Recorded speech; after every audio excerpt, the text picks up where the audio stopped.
તો મિત્રો અનએકેડમી પર 2 દિવસ માટે 20 ફેબ્રુઆરી અને 21 ફેબ્રુઆરી માટે 2 દિવસ માટે બહુ મોટા ઇવેન્ટનું આયોજન કરવામાં આવેલું છે। જે પણ લોકો સિવિલ સર્વિસ એક્ઝામની પ્રિપેરેશન કરતા હોય અથવા તો કોઈ પણ ગવર્મેન્ટ એક્ઝામની પ્રિપેરેશન કરતા હોય તો આ ઇવેન્ટમાં જોઈન કરી શકે છે। અને ઇવેન્ટમાં જોઈન કરવા માટે કોઈ ફી નથી રાખવામાં આવી, બિલકુલ ફ્રીમાં તમે જોઈન કરી શકો છો। ફક્ત તમારે રજિસ્ટ્રેશન કરાવવાનું છે અને રજિસ્ટ્રેશનમાં જ્યાં પણ કોડ માગે ત્યાં તમારે DD10 કોડનો યુઝ કરવાનો છે, જેથી કરીને તમે બિલકુલ ફ્રીમાં આ ઇવેન્ટમાં જોઈન કરી શકો છો। ખાસ ડેટ યાદ રાખજો, 20 ફેબ્રુઆરી અને 21 ફેબ્રુઆરી, બરાબર। આગળ ઇવેન્ટ વિશે હું તમને થોડી જાણકારી આપી દઉં। મિત્રો અહીંયા જે સ્પીકર્સ આ ઇવેન્ટ દરમિયાન આવવાના છે જેમ કે દીપક ગુપ્તા છે, યુપીએસસીના ચેરમેન છે, પછી પરવીન કસવા છે જે IFS ઓફિસર છે ફોરેસ્ટ, બરાબર। પછી એજ્યુકેટર્સમાં જોઈએ તો મૃણાલ પટેલ છે। આ બધા ટોપ એજ્યુકેટર્સ સાથે તમને આ ઇવેન્ટમાં જોવા મળશે, બરાબર। હવે આગળ જોઈએ તો મિત્રો આમાં કોણ એટેન્ડ કરી શકે છે, તો મિત્રો કોઈ પણ ગવર્મેન્ટ એક્ઝામની પ્રિપેરેશન કરતા હોય, સિવિલ સર્વિસ એક્ઝામની પ્રિપેરેશન કરતા હોય, યુપીએસસી જીપીએસસી પ્રિપેરેશન કરતા હોય તો તમે જોઈન કરી શકો છો।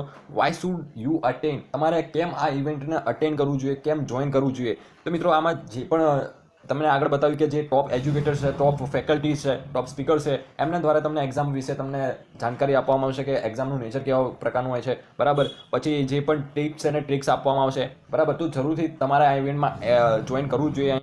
તો મિત્રો આ જે ઇવેન્ટનું આયોજન કરવામાં આવ્યું છે, ક્યાં કરવામાં આવે છે, તો મિત્રો આમાં કોઈ તમારે ક્યાંય જવાની જરૂર નથી, ઓનલાઈન જ આ ઇવેન્ટનું આયોજન કરવામાં આવ્યું છે। તમારે અનએકેડમી એપ ડાઉનલોડ કરવાની છે અને લિંક ડિસ્ક્રિપ્શનમાં આપેલી છે, ત્યાંથી તમે ડાયરેક્ટ જોઈન કરી શકો છો। રજિસ્ટ્રેશનમાં તમારે DD10 કોડનો યુઝ કરવાનો છે, બિલકુલ ઓનલાઈન છે। અનએકેડમીની જે એપ્લિકેશન છે લિંક ડિસ્ક્રિપ્શનમાં આપેલી છે, ત્યાંથી તમે જોઈન કરી શકો છો। મિત્રો આના માટે કેટલી ફી રાખવામાં આવેલી છે, તો કોઈ ફી નથી રાખવામાં આવેલી, બિલકુલ ફ્રીમાં તમે જોઈન કરી શકો છો। ફક્ત DD10 કોડનો યુઝ કરવાનો રહેશે, એટલે તમે બિલકુલ ફ્રીમાં જોઈન કરી શકો છો, બરાબર। તો તમે જોઈ શકો છો। ત્યાર પછી આગળ વાત કરીએ who can participate in the summit, તો મિત્રો કોણ આ ઇવેન્ટમાં જોઈન કરી શકે છે, તો મિત્રો કોઈ પણ ગવર્મેન્ટ એક્ઝામની પ્રિપેરેશન કરતા હોય, મેં આગળ કીધું એ પ્રમાણે કોઈ પણ સિવિલ સર્વિસ એક્ઝામ હોય, યુપીએસસી હોય, જીપીએસસી હોય અથવા તો કોઈ પણ અધર ગવર્મેન્ટ એક્ઝામની પ્રિપેરેશન કરતા હોય તો તમે આમાં જોઈન કરી શકો છો। મિત્રો આ બીજું કે આમાં કોઈ સ્પેશિયલ ડાઉટ ક્લિયરિંગ સેશન રાખવામાં આવેલું છે, તો હા મિત્રો આમાં ડાઉટ ક્લિયરિંગ સેશન પણ રાખવામાં આવેલું છે। જો તમને આ ઇવેન્ટ જોયા પછી તમને કોઈ પણ પૂછવું હોય તો તમે પૂછી પણ શકો છો, બરાબર। કેવી રીતે રજિસ્ટ્રેશન કરવાનું છે, લિંક ડિસ્ક્રિપ્શનમાં આપેલી છે અથવા તો મેં કોમેન્ટમાં પિન કરેલી છે, ત્યાંથી તમે ડાયરેક્ટ લિંક ઉપર ક્લિક કરી અને જોઈન કરી શકો છો। તો મિત્રો ડેટ ખાસ યાદ રાખજો, 20 ફેબ્રુઆરી સવારે 10 વાગે, ઓકે। રજિસ્ટ્રેશન કરવાનું શરૂ થઈ ગયેલું છે, લિંક ડિસ્ક્રિપ્શનમાં આપેલી છે અને કોમેન્ટમાં પણ લિંક પિન કરેલી છે, ત્યાંથી તમે ડાયરેક્ટ રજિસ્ટ્રેશન કરી શકો છો અને કોડમાં DD10 કોડનો યુઝ કરવાનો છે, બીજો કોઈ કોડ નથી નાખવાનો, બરાબર। DD10 કોડનો જ યુઝ કરવાનો છે, જેથી તમે બિલકુલ ફ્રીમાં જોઈન કરી શકો છો। અને મિત્રો રિક્વેસ્ટ છે કે આ જે ઇવેન્ટ છે એમાં તમે જરૂરથી જોઈન કરો, જે પણ તમારી ગવર્મેન્ટ એક્ઝામ છે એના વિશે ઘણું બધું તમને જાણવામાં આવશે ટોપ ફેકલ્ટીઝ દ્વારા, ઓકે।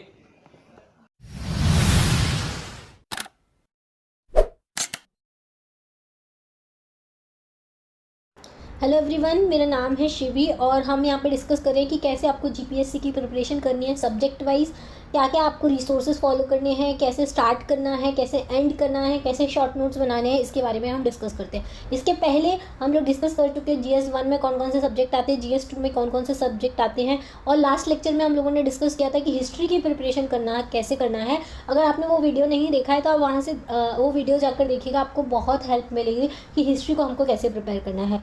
अब हम डिस्कस करते हैं नेक्स्ट जो इम्पोर्टेंट सब्जेक्ट है GS1 का, वो है पॉलिटी, ठीक है। ये बहुत इंपॉर्टेंट सब्जेक्ट है, आप इस सब्जेक्ट को कभी छोड़ के मत जाना इस एग्जाम में, इससे डायरेक्ट क्वेश्चंस बनते हैं और इसके लिए आपको ज़्यादा भटकने की भी ज़रूरत नहीं है। इसका सोर्स एक ही है, एग्जाम में एक ही सोर्स से क्वेश्चंस आते हैं, वो है लक्ष्मीकांत, ठीक है। तो आपको स्टार्टिंग कैसे करनी है, जो बिगिनर्स होते हैं उसको पॉलिटी कहाँ से स्टार्ट करती हैं, सबसे पहली चीज़ NCERT पढ़नी है। कहाँ से कहाँ से, क्लास 6 से लेकर 10th तक की NCERT पढ़नी है।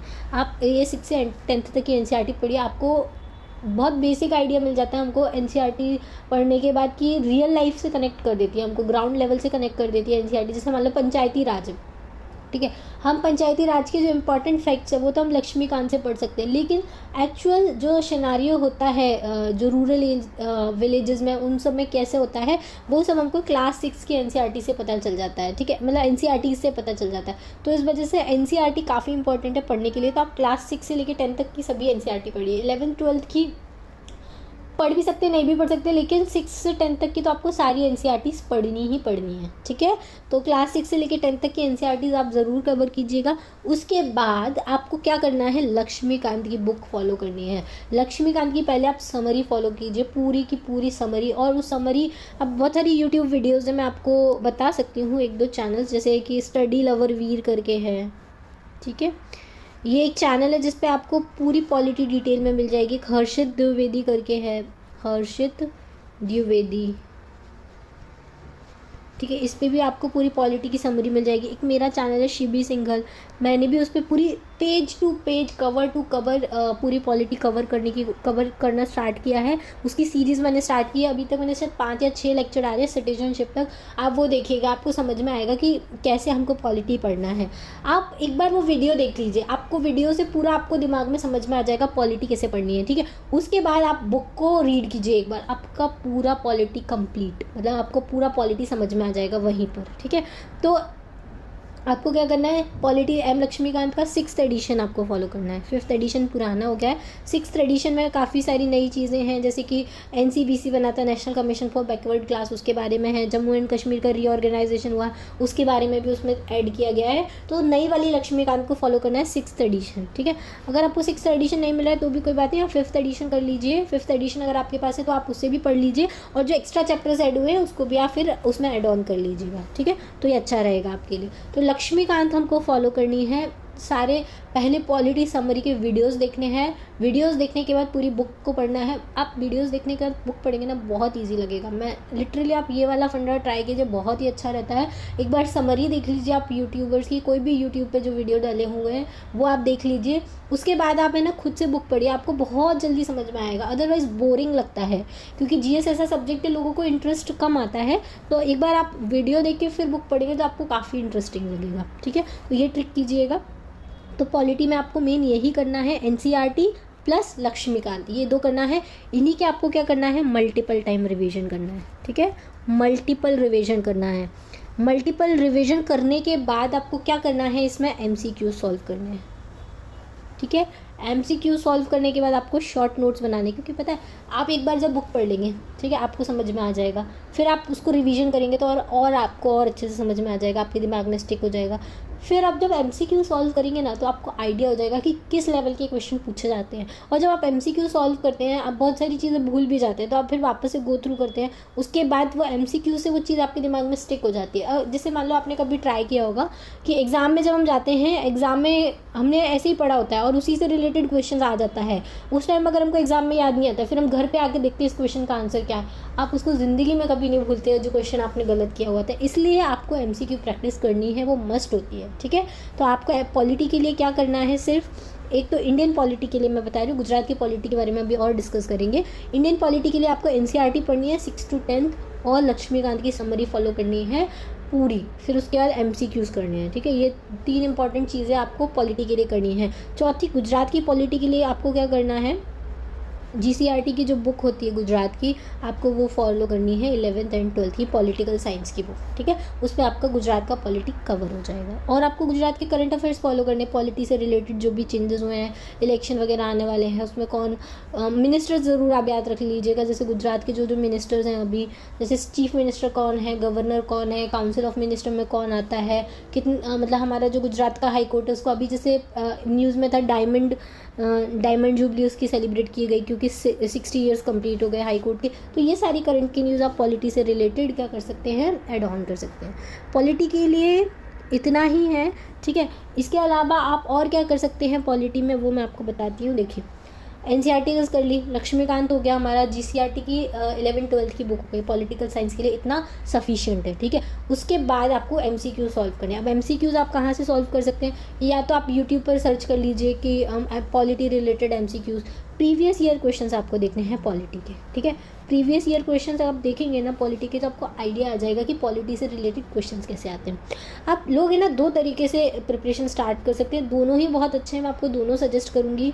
आपको देखो, पहला एक तरीका होता है जिसमें जैसे आप पॉलिटी स्टार्ट करो फॉर एग्जांपल, उसमें आप क्या कर सकते हो, पहले से रिलेटेड प्रीवियस ईयर क्वेश्चंस देख लीजिए, या तो यूट्यूब पर देख लीजिए या फिर मार्केट से जाके प्रीवियस ईयर क्वेश्चंस ले आइए, तो वहाँ से आप प्रीवियस ईयर क्वेश्चंस देख लीजिए, उससे आपको आइडिया आ जाएगा किस टाइप के क्वेश्चंस आते हैं, ठीक है। लेकिन उसमें थोड़ा बच्चों को डिस्करेज लगता है कि हमको पता ही नहीं है यार, हम पढ़े जा रहे हैं इसके बारे में, समझ भी नहीं आ रहा क्या MCQs चल रहे हैं, ठीक है।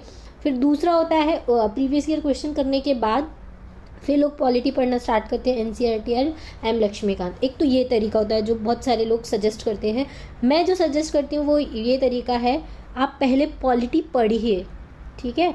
बिना पॉलिटी पढ़े आपको कुछ नहीं होगा। पहले आप पॉलिटी पढ़िए, NCERTs पढ़िए। NCERT मैंने आपको जैसे बताया, आपको पढ़ते से उसके नोट्स नहीं बनाने हैं कभी भी। एक बार पूरा रीडिंग कीजिए, दूसरी रीडिंग में आपके उसके जो इंपॉर्टेंट पॉइंट्स हैं वो हर चैप्टर के पीछे लिख देने हैं, बस इतना ही करना है। एकदम अलग से पूरा पेन पेपर लेके आपको उसके नोट्स बनाने की ज़रूरत नहीं है, ठीक है। एनसीईआरटी के लक्ष्मीकांत के नोट्स आपको बनाने की ज़रूरत है। आप जो भी समरी देख रहे हैं या फिर आप चैप्टर पढ़ रहे हैं उसके जो इंपॉर्टेंट पॉइंट्स हैं वो आपको नोट डाउन कर लेने हैं, जिससे आपको रिवीजन में, क्योंकि आप हर बार वो इतनी बड़ी बुक लेके नहीं बैठ सकते, इसलिए आपको एक बार बुक पढ़ने के बाद रिवीजन करना ही करना है, ठीक है।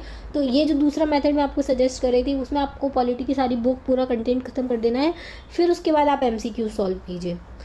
आपको कॉन्फिडेंस भी आएगा, आपसे MCQ सॉल्व भी होंगे, और दूसरी चीज़ क्या होगा, अगर आपको नहीं आ रहा है तो एटलीस्ट आपको पता रहेगा ये कौन से चैप्टर में, आप वहाँ जाके वापस से गो थ्रू करोगे, उसको रिवाइज़ करोगे।